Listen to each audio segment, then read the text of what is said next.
when it's all said and done, I think the one thing that we have to do, and we haven't done as good a job, and I'm certainly going to try to do a better job of this, is to try to summarize in one word what agriculture means. I thought about this. Some of you may know that I'm an orphan. And so I don't really know much about my background. So as a result, I'm sort of overly interested in my adopted family's history.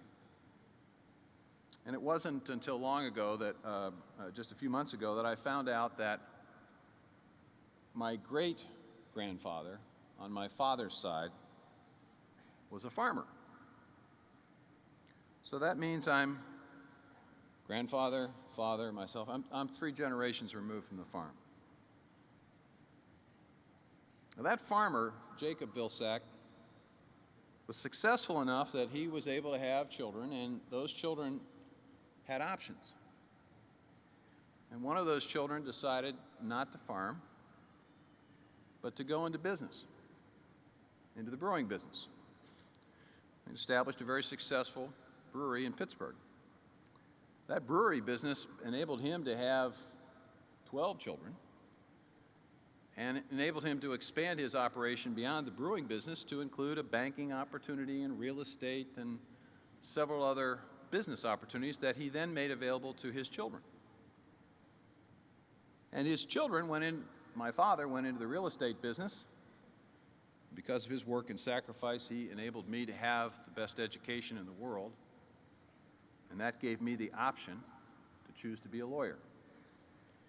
I became a country seat lawyer. Tragedy occurred in my small town. It opened up an opportunity for me to get involved in politics, mayor, state senator, governor, and now Secretary of Agriculture.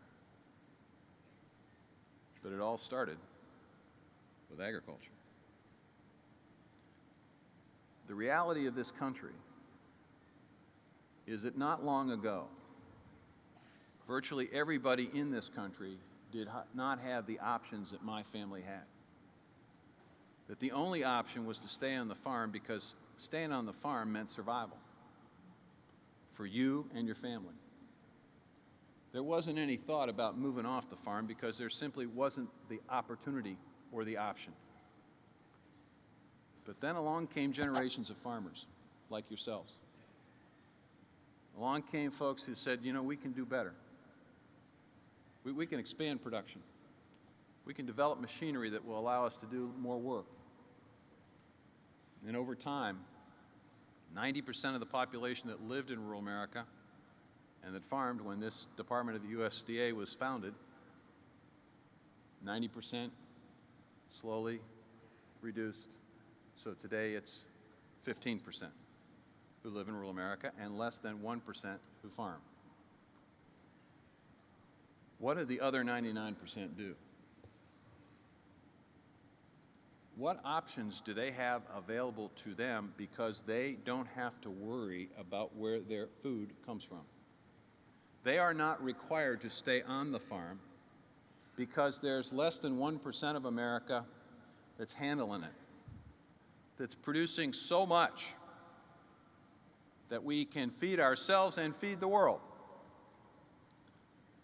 Every person in this country today has that option to live someplace else and to be someone else, to be a lawyer, to be a teacher, to be a doctor, to be an engineer, to be a construction worker, to be a business owner, to live anywhere in this country. Why? Because we have farmers who are so good that we don't have to worry.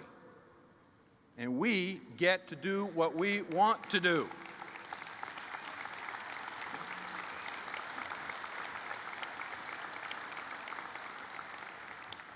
So my final point is freedom. That's what you mean to this country. It's more than food security. It's more than paycheck flexibility. It's the extraordinary opportunity in this country that you can be whatever you want to be. not just simply by dreaming big dreams, but because you've got somebody somewhere in some rural community, on some farm, on some ranch, in some orchard, producing enough so that you've got the nutrition to be whatever you want to be. And folks, that ought to be celebrated. The country ought to be reminded of it. And every farmer in this country should be valued, appreciated, and thanked, because we in this country have been extraordinarily blessed by you. God bless you all.